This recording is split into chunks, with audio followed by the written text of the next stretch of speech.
Bertrand L. Comparet. Tonight I thought I'd match the use of a new hall here with a little different subject matter, the book of Job. Now, like a lot of things in your King James Version of the Bible, even the name is messed up.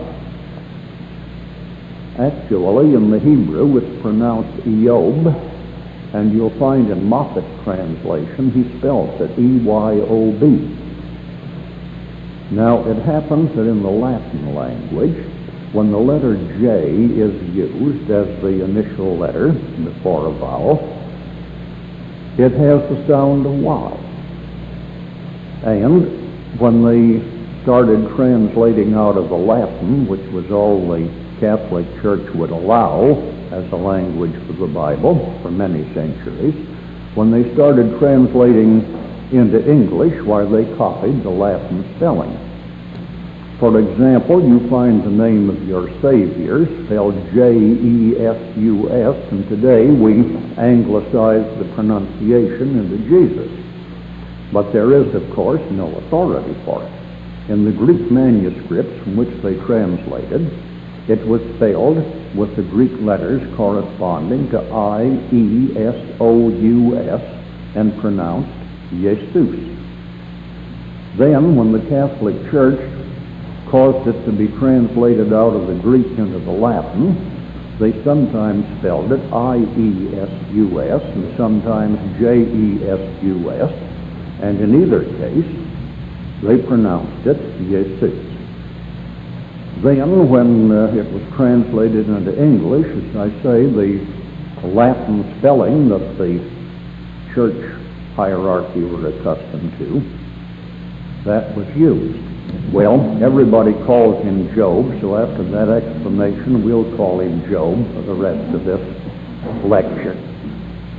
Now, there are two Jobs mentioned in the Bible.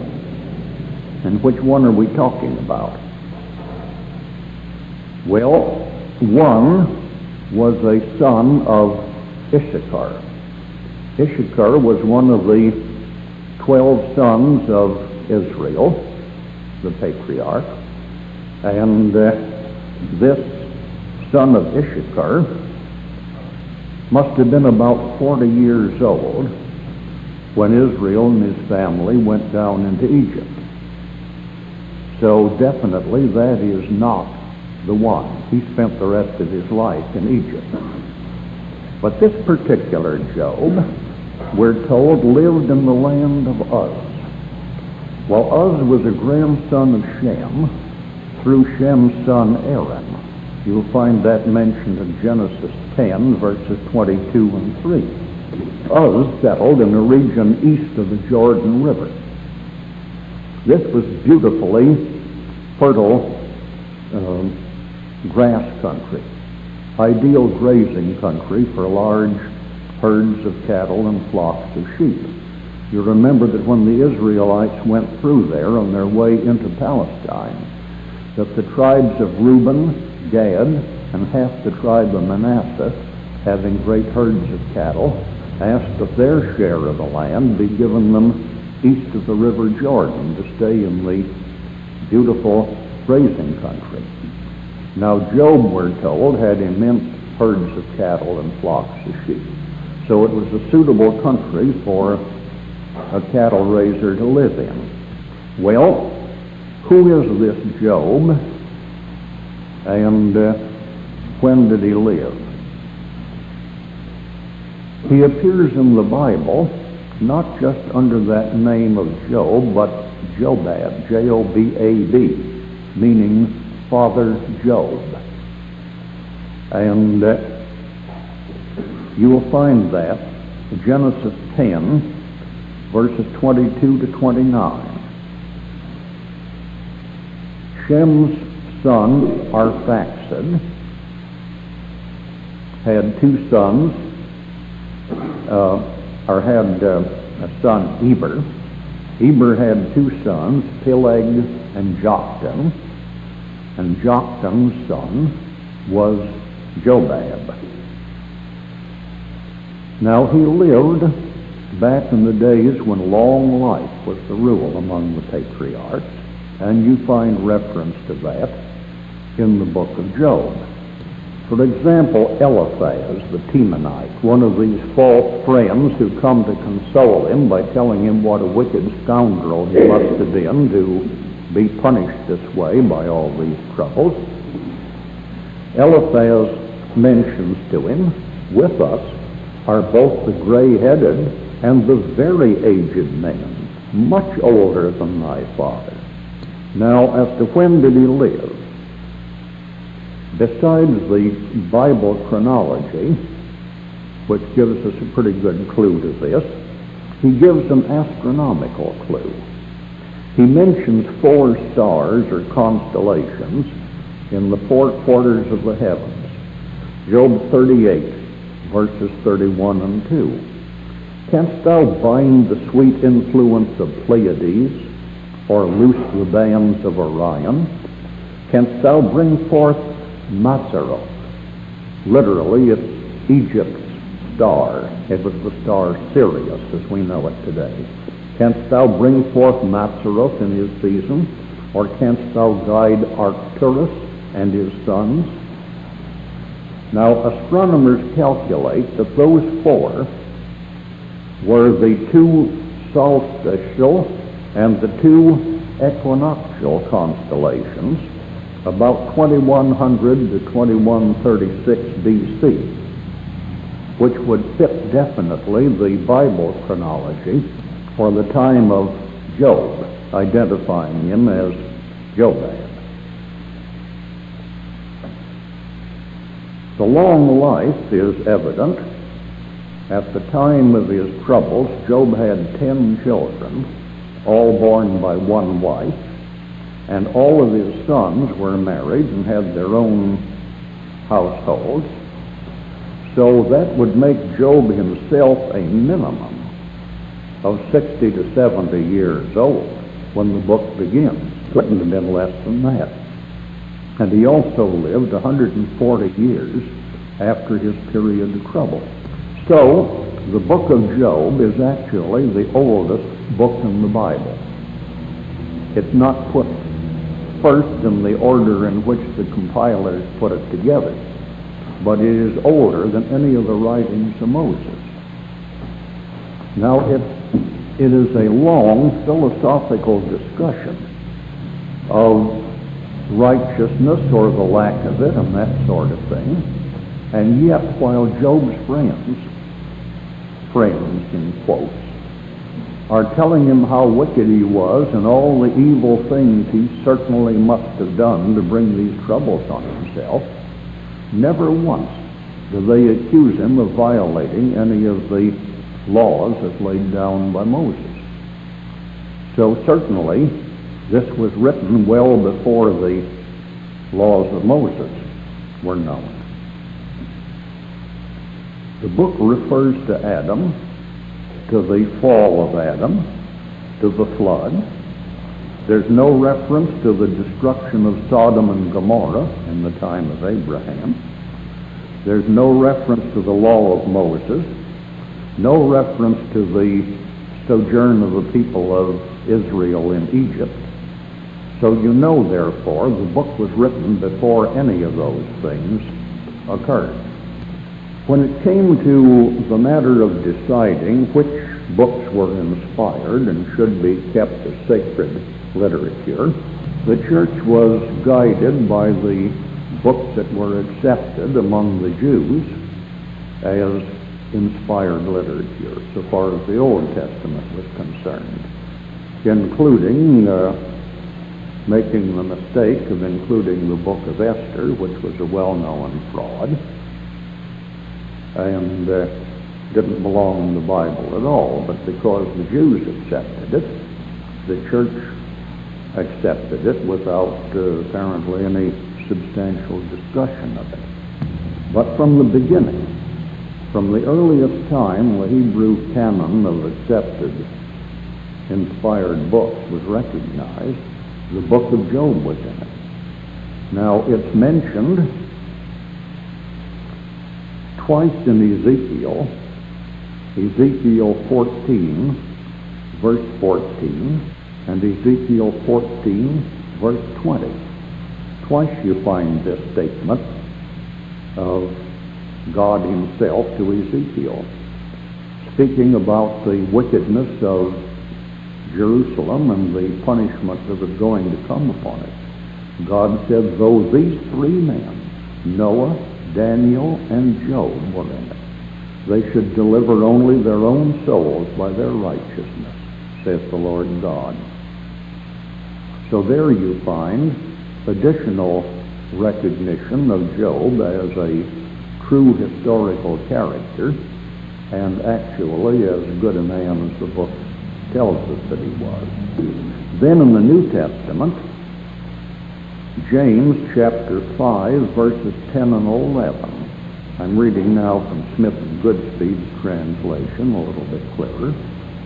As an example, brothers, of ill treatment patiently endured, take the prophets who have spoken in the name of the Lord. Why, we call those who showed such endurance happy. You have heard of the steadfastness of Job, and you have seen that the Lord brought out of it, for the Lord is very kind and merciful.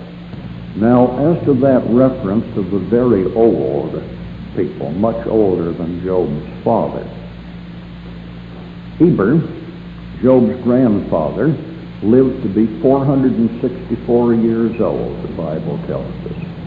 Noah lived to be 950 years old, and Shem lived to be 602. So these three definitely were still alive in Job's time, and they were probably these elders referred to by Eliphaz as men much older than Job's father. Now as to these friends who came to console him, Job's comforters, has become a proverbial saying for people who like to crow over your misfortunes and tell you how wicked you must be to have this happen to you. One was Eliphaz the Temanite. That is, he was from Teman, a district in northern Edom. It means he was an Edomite Jew. Another was Bildad the Shuhite. Bildad means whom Bel loves. And you remember Bel was one of the pagan gods of Babylon. Shuhite means of the Canaanite clan of Shua. See Genesis 38, verses 2 and 12. 1 Chronicles 2, verse 3. And Zophar, the Naamathite. Now Naamah was the daughter of Lamech and Zillah, a sister of Tubal-Cain. So she was therefore in the line of Cain, and that places Zophar there, a descendant of Cain.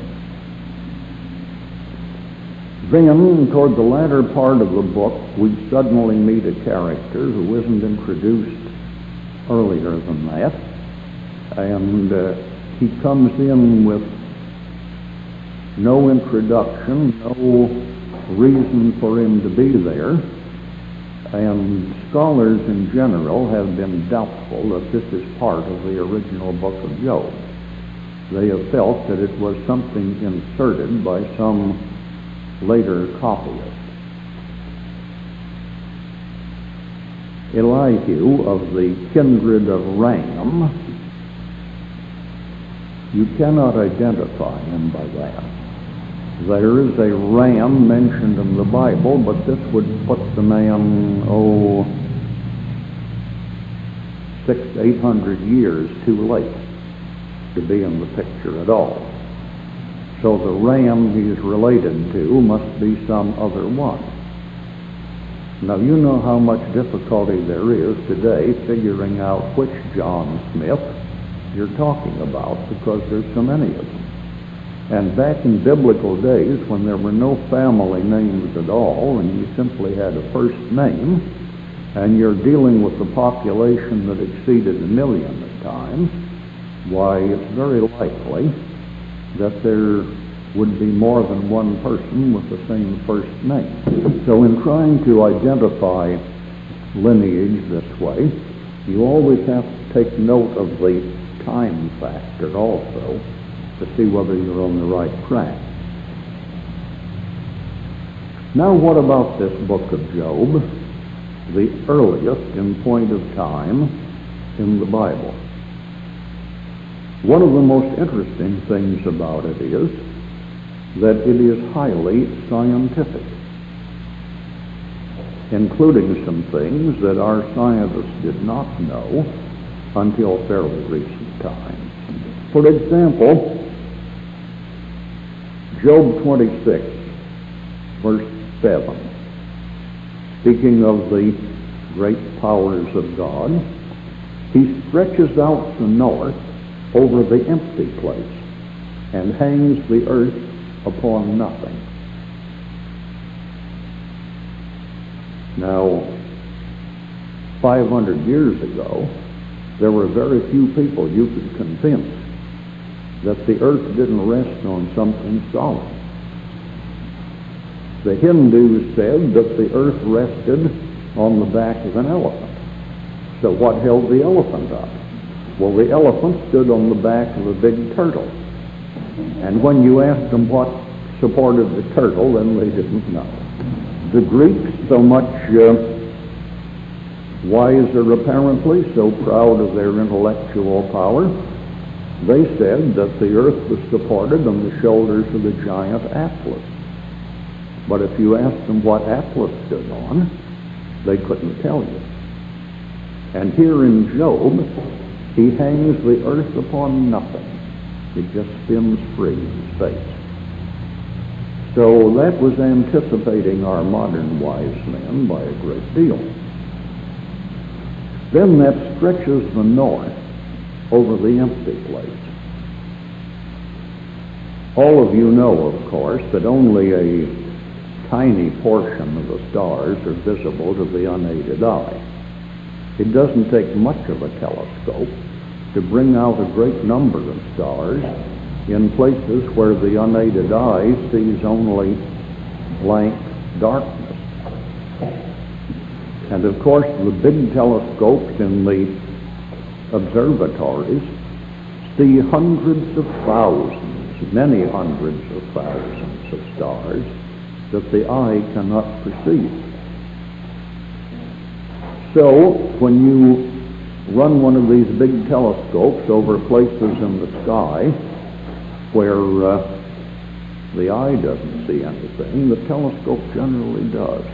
But there's one spot in the north where our powerful modern telescopes find just a blank black hole.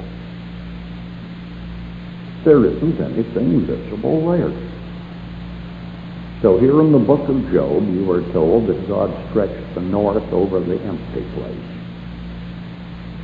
And that, again, is something that scientists couldn't have told you a century ago. Then, the great heat deep in the earth.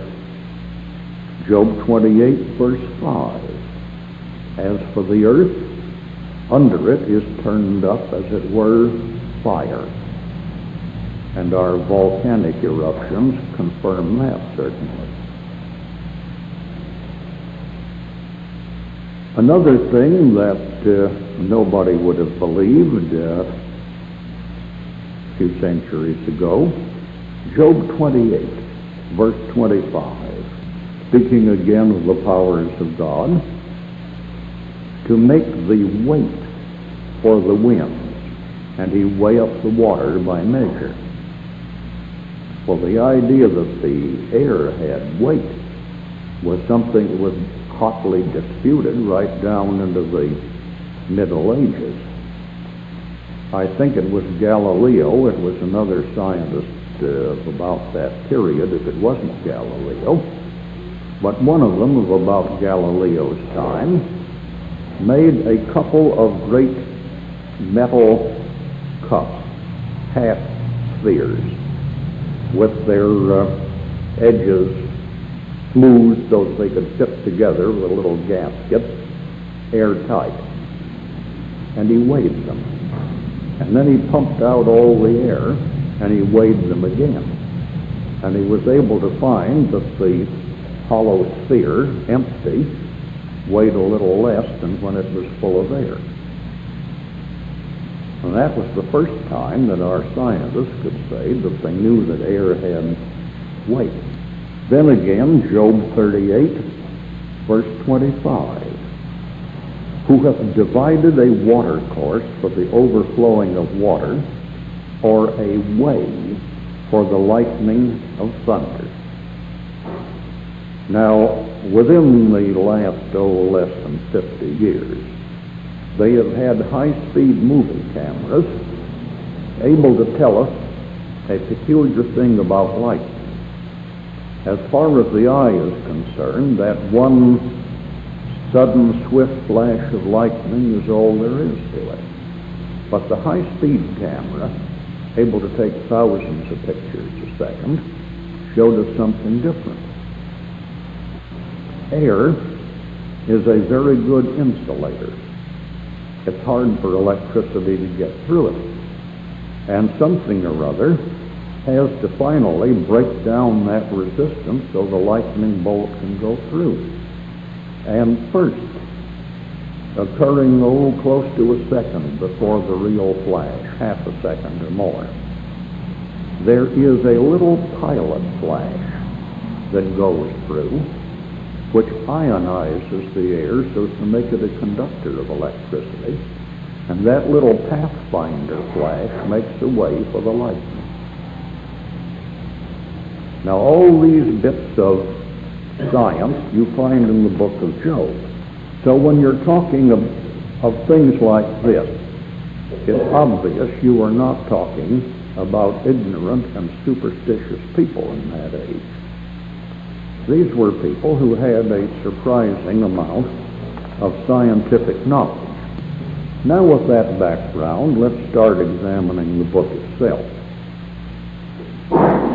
Job's character and conduct, we're told, were so good that God ranked him among these three best men, Noah, Daniel, and Job, and even called him a man so good there was no one like him on earth.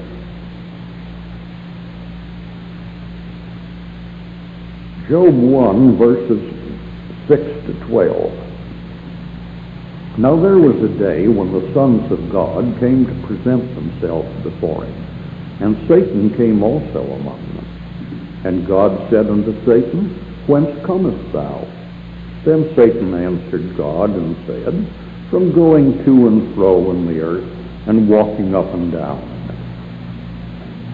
And God said unto Satan, Hast thou considered my servant Job, that there is none like him in the earth, a perfect and an upright man, that fears God and eschews evil? Then Satan answered God and said, Doth Job fear God for naught?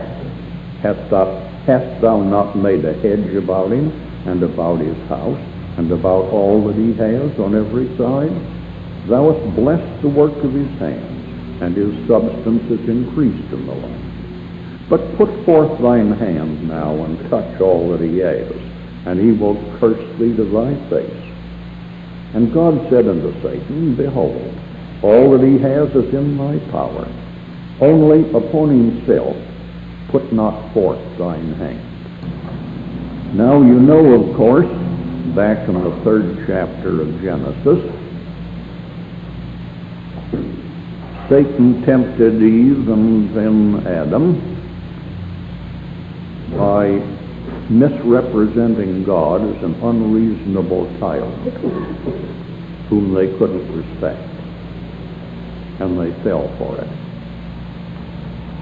Satan always tries to make trouble by misrepresenting God's demand, but the Bible speaks of him as the accuser of our brethren, because until he finally was kicked out of heaven completely, He was always trying to make trouble by misrepresenting us to God. Always going with accusations that were sharpened up a little more than the truth would bear, trying to stir up trouble. Now, the book starts out with a proposition that jars you considerably. On the testimony of God himself, there is no fault in Job. God doesn't complain about anything Job has done. He praises him exclusively. And then Satan comes along and says, well, why not? You've paid him well for it. Look at all you're doing for him. But now if you take away a little of this prosperity of his, why, he'll curse you to your face. And God doesn't say, well, I know better than that. God says, well, all right, go ahead, Satan. You can't kill him. Don't harm him, but everything he owns is in your power. Now, the idea that God is sort of making a bet with Satan at the expense of Job as to how this thing will turn out, that's a pretty shocking thought to come up against, isn't it? Before we're through with the book, I think we're going to find a reasonable explanation for what otherwise seems like a problem. Well, now the book gives us a picture of Job as a very fine sort of man. He had a big family, 10 children, very fine family relationship. He was very proud of these children, loved them very much. So the first thing that Satan does when he's turned loose is not only to deprive Job of all of his property, but even his children. All 10 children killed, and all this happening in one day. Job had been a rich man, big herds, thousands of cattle, thousands of sheep, and that was the principal wealth in those days. Many servants. His servants were killed off, his cattle and sheep stolen, and even the house where all his children were gathered together for a feast, the house collapsed upon them and killed them all. Job was left suddenly a poor man, nobody but himself and his wife left.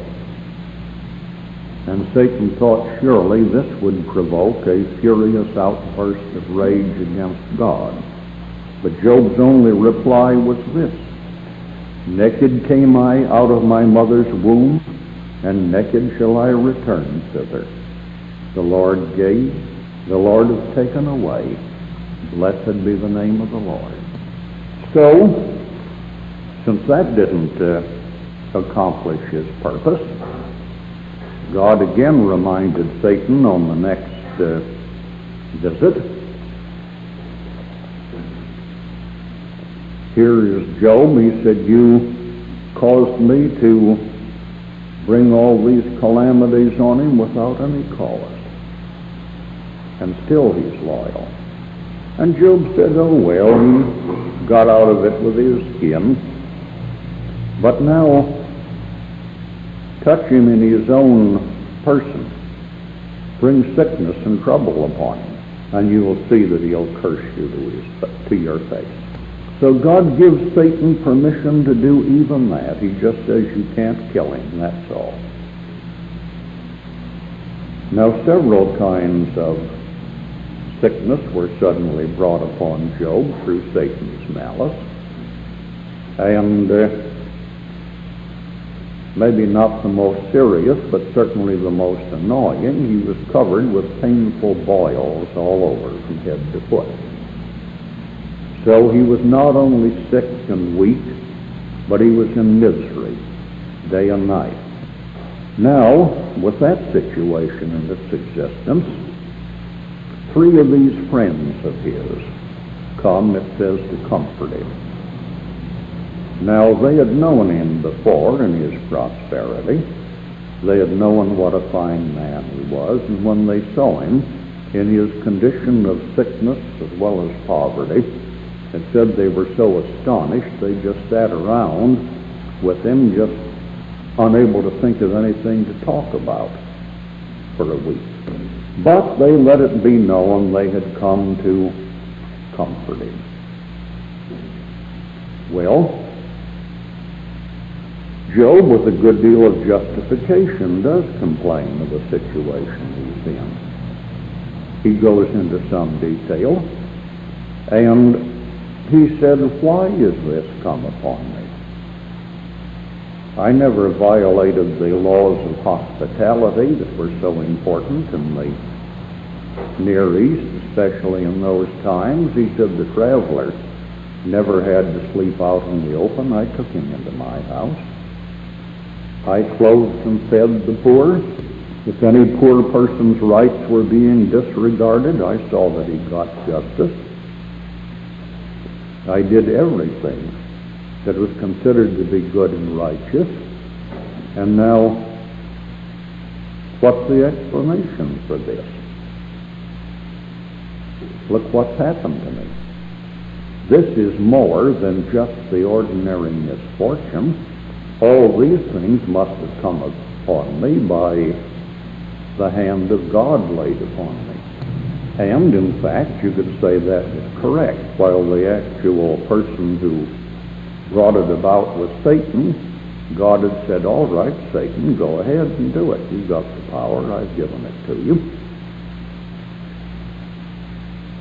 Now, Job is not able to understand this, and rightly.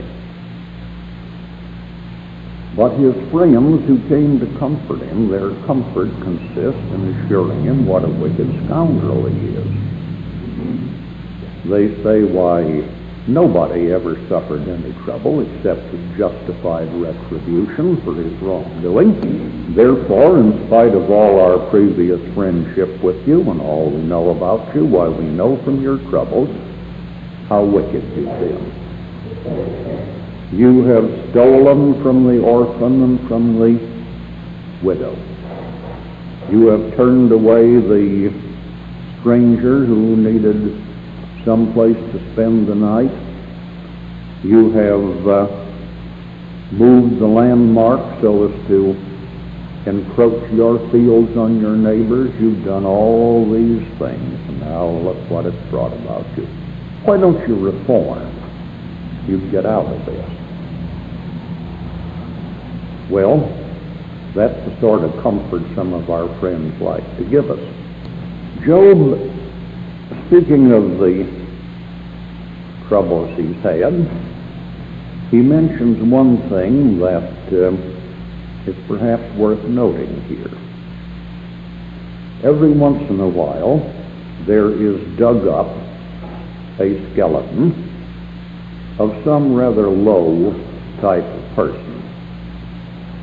Too far developed to be called just an ape, but not very much as considered against the background of today's humanity.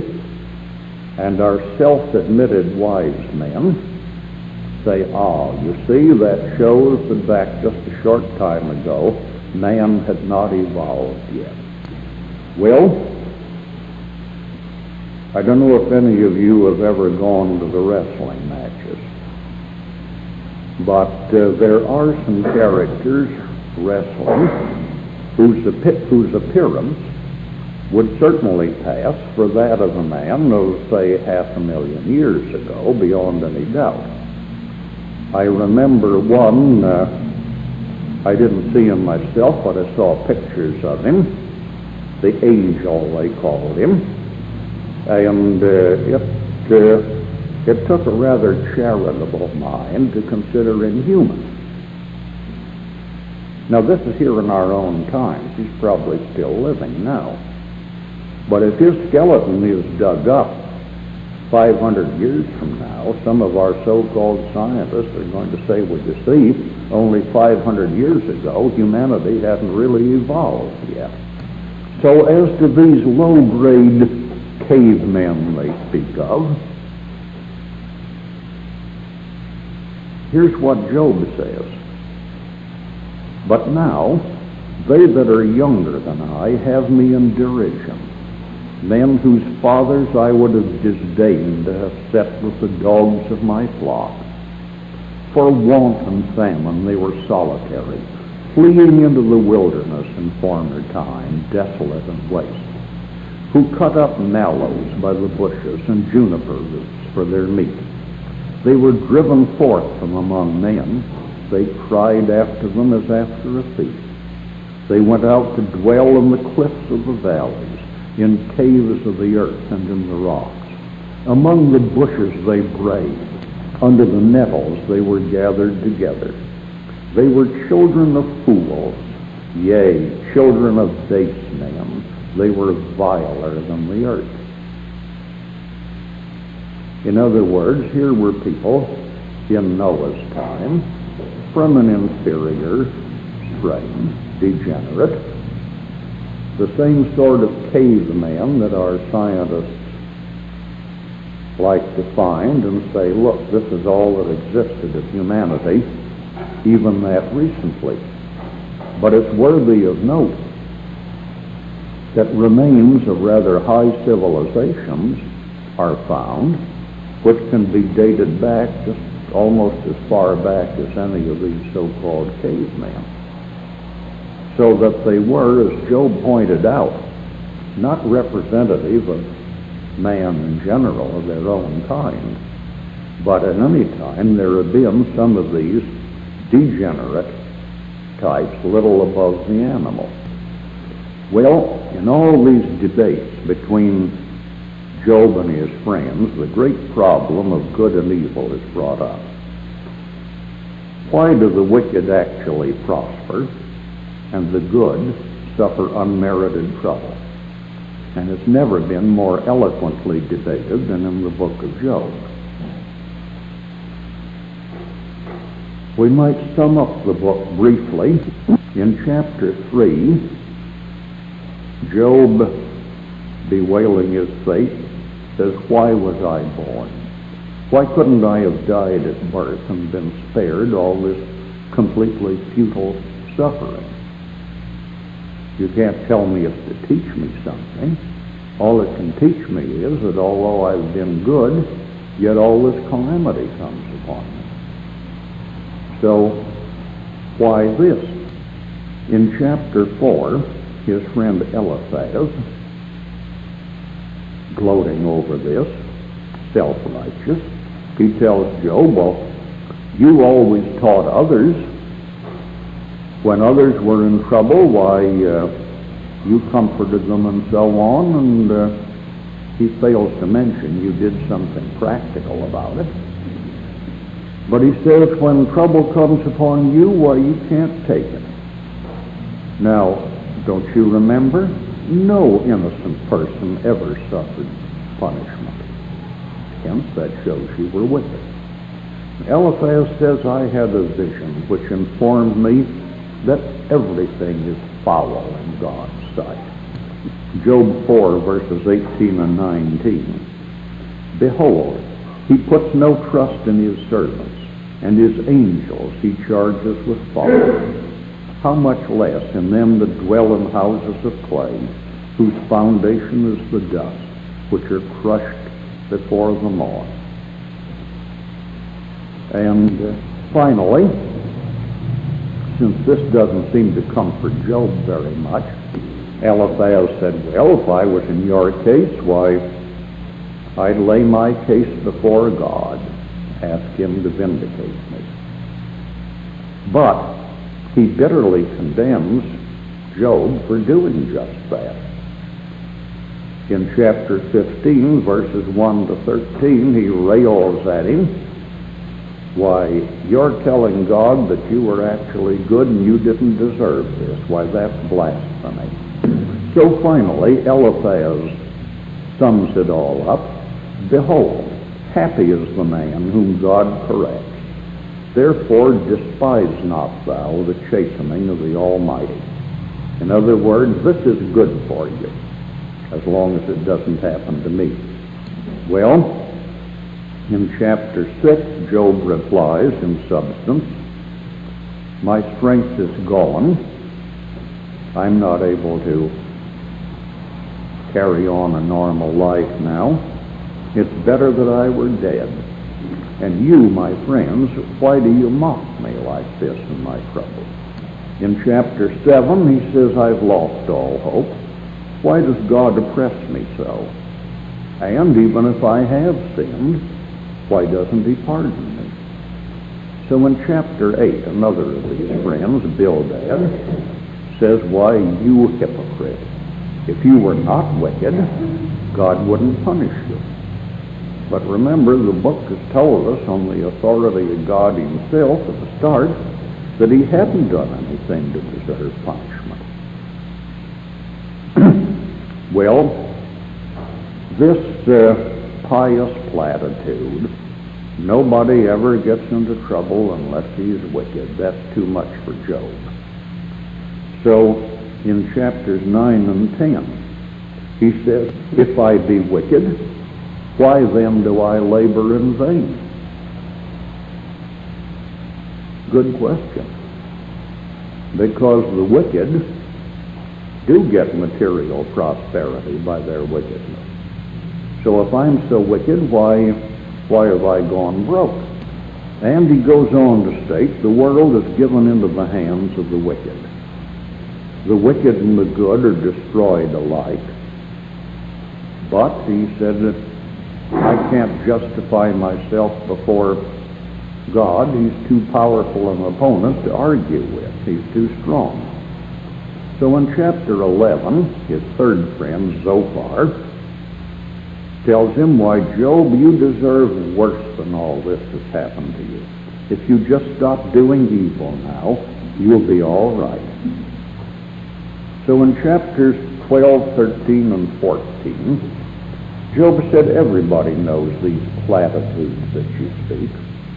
Why won't God at least let me die in peace? I'd wait for my resurrection. Job 14, verse 14. All the days of my appointed time will I wait till my change has come. So even back there, the fact that resurrection was provided for man was known. Well, in chapter 15, Eliphaz comes back again. Now, Job has carried on a very eloquent philosophical discourse here, but Eliphaz says, well, we're as wise as you are. You must be evil, even if you don't consider it so. And goes on to quote God, supposedly, as being dissatisfied with everything and everybody. Behold, he puts no trust in his saints. Yea, the heavens are not clean in his sight.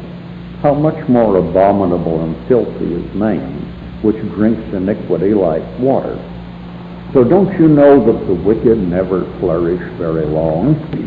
Well, in chapters 16 and 17, a weary Job comes back. He said, I could talk like you if you were in my place, but I wouldn't. I'd try to help you. And he goes back to his primary theme. God has destroyed me without a cause.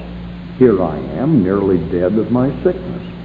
Then in chapter 18, Bildad quotes a lot of windy proverbs about the bad end of the wicked.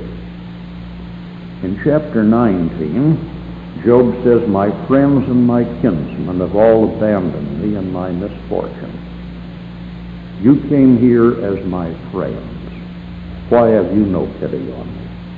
But he said, at least I know I have one in whom I can trust.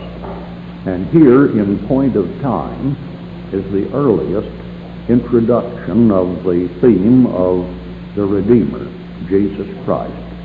Job 19, verses 22 to 27. No, 25 to 27. For I know that my Redeemer liveth, and that he shall stand at the latter day upon the earth. And though after my skin worms destroy this body, yet in my flesh shall I see God, whom I shall see for myself, and mine eyes shall behold, and not another, though my reins be consumed within me. So from the earliest times now, way back more than 2000 BC. Here the knowledge had been preserved that God was going to send the Redeemer. Well, they're still at it. By the time you get up to chapter 22, Eliphaz, not able to get Job to admit that he is wicked, says, well, suppose you are so good. Your goodness doesn't benefit God. Why should he owe you anything for it? But to be so punished, you must have been so wicked. And he goes on with a list of these things. You withheld food from the hungry. You've oppressed the widow and the orphan, and so on. Well, you've got here a little hint of something coming in the New Testament. In chapters 23 and 24, Job says, I'm cut off from God. If only I could make contact with him, if I could lay my case before him. Remember now, when Jesus Christ on the cross said, my God, why hast thou deserted me? So you've got the same theme brought up there. Well, after they've argued a bit here, when you get to chapters 32 to 37, you suddenly come upon this other character who hasn't been mentioned as even present before, Elihu. So he says in substance, now, I waited listening to you people, hoping there would be some wisdom. Not from Job, of course, but at least from you others. But I don't find it. Now you will listen to me. I will be spokesman for God. You know, the sort of people who are self-appointed spokesmen for God are usually of that type, too. So, he doesn't present any comforting account of this thing. He does reach a practical one. He tells Job, well, God won't account to you for any of his doings, but God never does an injustice, so this is just simply to bring repentance upon you. And he finally concludes, God's ways are past understanding. Well, if he was right about the fact that you never get any trouble that you haven't earned, why, there'd be no need to alibi it as beyond understanding, would there? So finally in chapters 38 to 41, God finally answers Job. And it'll take a long time to read it in full, but you can boil it down to this. He says, Job, isn't there a lot that you don't understand? Have you considered yet that I may have purposes that you don't know? But, he says, these so-called friends of yours have not spoken of me the thing that is right, as my servant Job had. Now remember, they were the ones who were telling how God despises everybody and everything and so on, and here they're condemned for it. He said, you didn't speak to the truth about me like Job did. So for all the fact that Job was complaining of what God had done to him, God said, well, Job was speaking the truth. So then he commands these friends. He said, my wrath is on you for this. You'd better bring sacrificial animals to Job and let him as priest offer them as a sacrifice on your behalf, and if he prays for you, I'll forgive you.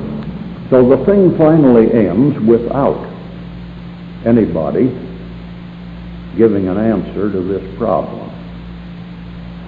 Why do the wicked prosper? Everybody knows they do.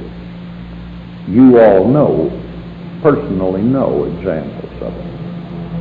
And why do the good sometimes have undeserved trouble? Well, I didn't find an answer back there, but I think we can find an answer. We've got to go back earlier than Job to trace it.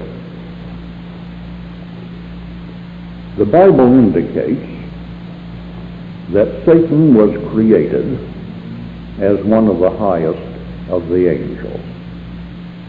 He was trusted with power almost unimaginably great. And if he had remained loyal and obedient to God, his use of that power would have brought good. But instead of that, he rebelled. He used that power wrongfully, and he brought unimaginable misery to a total of billions of people who have lived since that rebellion. Now you're going to have to dig something out for yourself. It's not stated expressly in the Bible, but you're going to have to use your own intelligence and judgment and figure something out from what is there. You've got the question of the foreknowledge of God on the one hand, or predestination, if you want to call it that, and the free will of man. Conflicting ideas. Now we know that to a certain extent, at least, God does know what is coming, because he knows the forces that are in operation, which are inevitably going to reach that result. Now you and I could exercise a certain amount of that prophetic ability. If you put an open 2-pound box of chocolate candies on a chair in a room, and you sent a 3-year-old child into the room and left him alone for an hour, you could prophesy that he'd eat enough to make himself sick, couldn't you? And you'd be right every time, because you know the forces at work there that are going to produce that result. Well, similarly, through knowing the forces that are at work and the result they must inevitably reach if they are allowed to continue their effect, God foresees those things. And to a certain degree, he foresees and has prophesied other events too, because he intervenes enough to see that they happen. He says, this is going to happen, and I'll make it happen. And it does. Now you have the question, are we just mechanized robots? Are we acting out a predestined part? One of you was destined to do wickedly and be condemned, and he couldn't do otherwise if he wanted to or tried to. And somebody else is destined to be good and to be accepted by God, and he couldn't have done otherwise if he wanted to. Is that the idea? No, I don't believe so. Now consider this. Do you really believe that God knew in advance, when he trusted Satan with the immense power he gave him, that Satan was going to prove unworthy of it, and was going to misuse it, and by that was going to bring horrible misery and destruction upon billions of people over a period of thousands of years? Do you believe that knowing that in advance, God said, all right, Satan, here's the power, I know what you're going to do with it, but it doesn't hurt me a bit. It just hurts those poor folks down there. So you go ahead, I know what you're going to do, but it doesn't bother me. I don't. I believe that God, in good faith, created in Satan, as in the other angels, a being who was given complete free will. The power to choose rightly or the power to choose wrongly. Now God did everything to persuade all those angels, including Satan, as he does to persuade us to make the right choice. But he did give complete freedom to choose either way. And Satan chose the wrong way, and brought disaster on a lot of others. And I don't believe that that was known or intended in advance by God. Certainly if he knew it and he didn't stop it, he intended it. If I light the fuse of a bomb and toss it into a schoolroom, I can't say, well, I knew it'd go off and blow up the children, but I didn't intend it to. I necessarily intend the obvious consequences of what I knowingly do. The same would be true with regard to God. So in the beginning, then, God created a being to whom he gave great power. Power to do immense good, if rightly used, power to do immense evil, if it were wrongly used. And he didn't put Satan through a sufficiently strict test in advance to see whether he was fit to have this power. And, you know, the Bible tells us of Satan's rebellion. In fact, it indicates he led about a third of the angels into rebellion with him. Now, for those of us who make the grade at least, God has promised that we also will have highly exalted positions. In 1 Corinthians 6, verse 3, Paul says, "Know ye not that we shall judge angels?" And again, we're told we shall rule and reign with Jesus Christ. Now,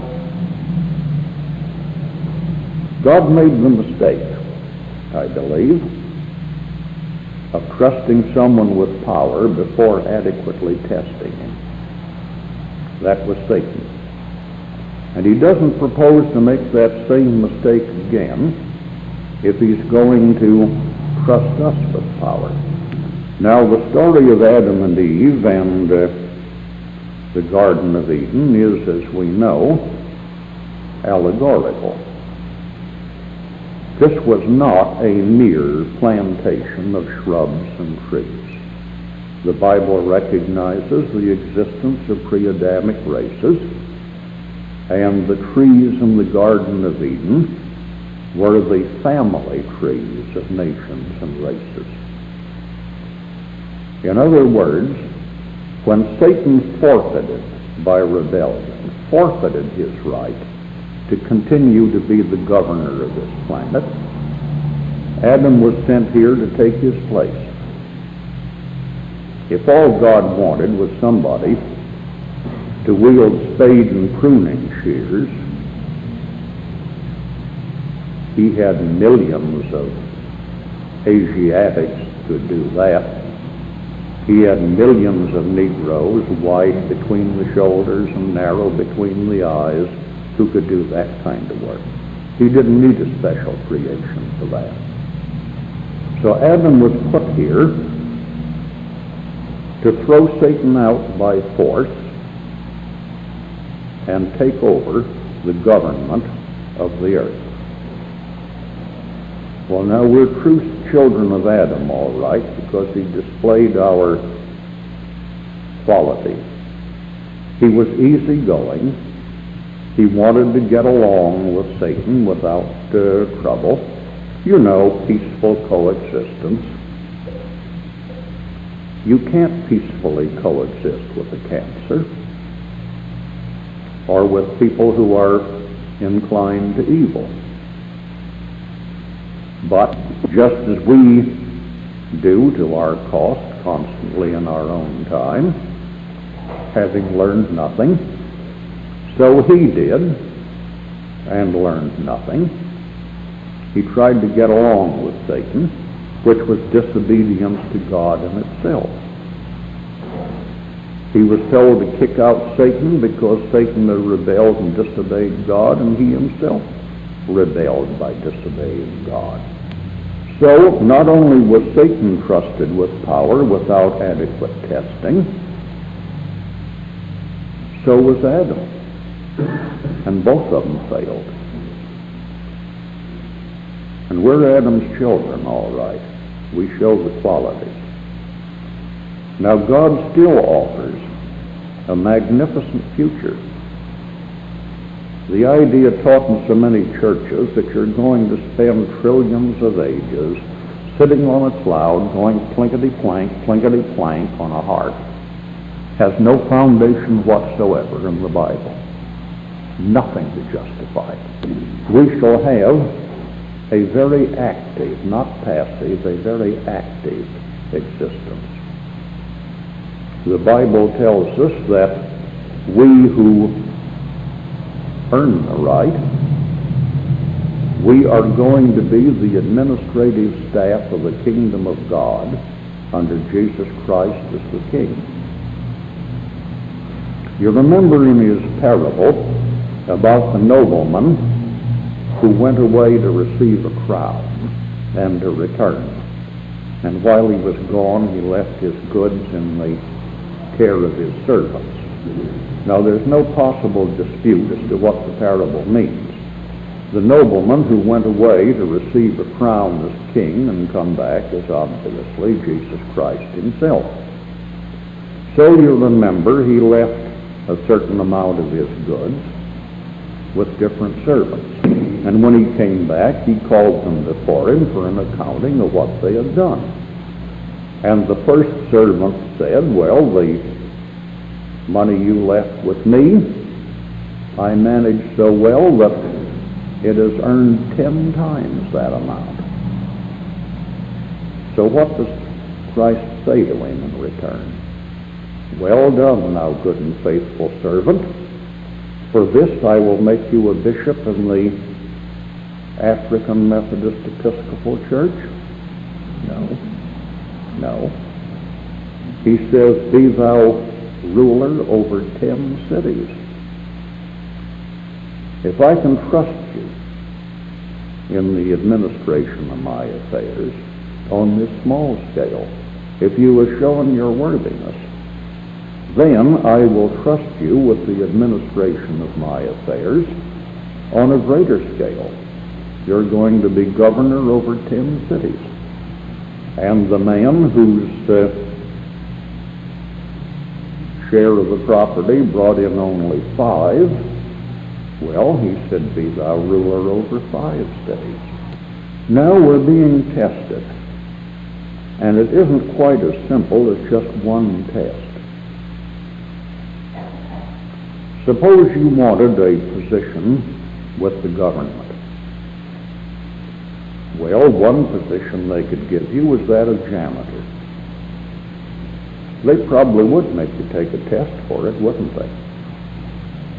To show that you knew what were the proper cleaning solutions to use and that sort of thing.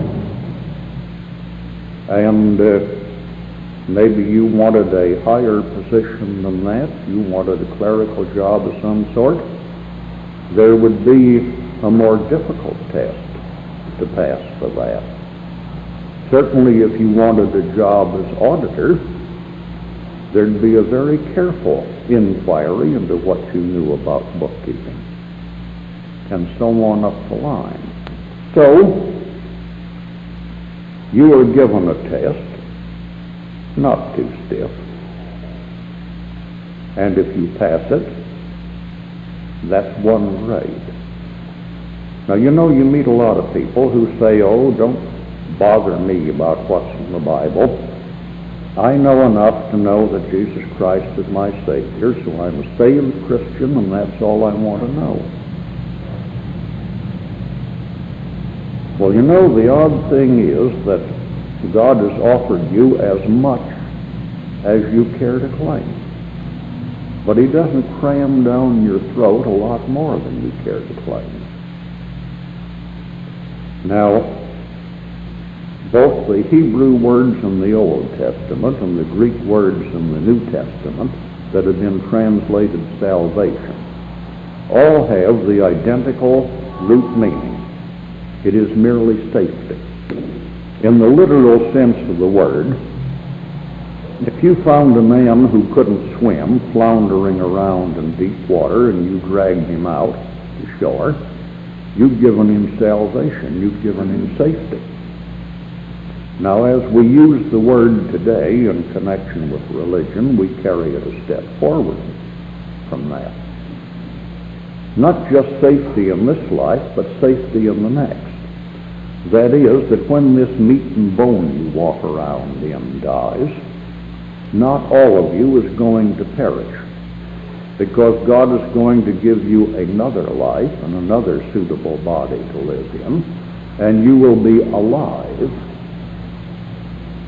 after this body has died. But it doesn't say anything, and it doesn't imply anything as to what particular level you're going to be on. That's a matter of rewards. In other words, there will be saved Christians in the kingdom of God who will be sweeping the streets and emptying the garbage because they refuse to learn anything more about God's rules for administration of the kingdom. They're saved, that's right. They will be alive. You can't take that from them. But now, during the Roosevelt administration, and a good deal since then, we have had plenty of examples of what happens when you turn loose a completely incompetent bureaucracy upon the public. When you put power in the hands of those who have never bothered to learn what it's about and what they should be doing. And you can be sure that is one mistake that God is not going to make. The man who is going to be made governor over even one city will be a man who has studied God's laws until he knows them well enough to put them into effect without mistake. Now, in one sense of the word, a Christian has escaped from judgment, we are told, meaning the judgment of condemnation. But we are also told that we must all, not the worst of us, we must all appear before the judgment seat of Christ, there to receive the reward, if you use it in the broad term, good or bad, for the things we had done while living in these bodies. In other words, Jesus Christ is going to sort us out. And those who have made the grade are going to be put in higher positions than those who have not. So, we get the test. It would fit us to be a janitor in the kingdom of God, and we pass it. Now what? Does God say, well, that's as far as you're going, I won't give you another chance to try for something better? No. You get a test for something else, but remember now, this isn't just the easy thing of sitting down at a desk and writing out what you know. God already knows what you know, but the thing you're being tested for is, are you going to break under pressure? Are you going to prove unreliable? Or are you going to be faithful no matter what? And something else happens to you that's not too easy to take. And it's not the earned punishment of your sin. Like Job, you can say, I didn't do anything to deserve this. Why does it happen to me? God wants to know what kind of a man you are. Can you take it? Are you just a cream puff? Or do you have the manhood that stands up no matter what? I think we can put together the bits and pieces that we find here and there in the Bible to complete the picture. We can get the answer which the book of Job did not give. It tells you beyond any mistake, none of this was an earned penalty on Job. He was a righteous man. He was punished with terrible things that he had never deserved. Now, you've got to come to one or two conclusions. Either God was behaving pretty badly toward him, or else God had a purpose in doing all this. And the only purpose that makes sense is that this was a test. How well was Job going to stand up when the going got rough? Sure, way back, before any trouble happened at all, he'd already passed his test for janitor. He'd passed his test for clerk. But now, what about the man who was going to be trusted eventually with enormous power? Would he be loyal to God even when he couldn't understand why the going was rough? He had prayed to God to be taken out of it, and it didn't lighten a bit. He still was in trouble. Now was he going to become rebellious against God and say, "Why, you unreasonable, wicked tyrant"? Or was he going to finally reach the point where he could say, "Well, I don't know the reason, but I know God has a good reason, and I'm going to stay loyal to him no matter what"? So I think there you have the whole explanation of the book of Job.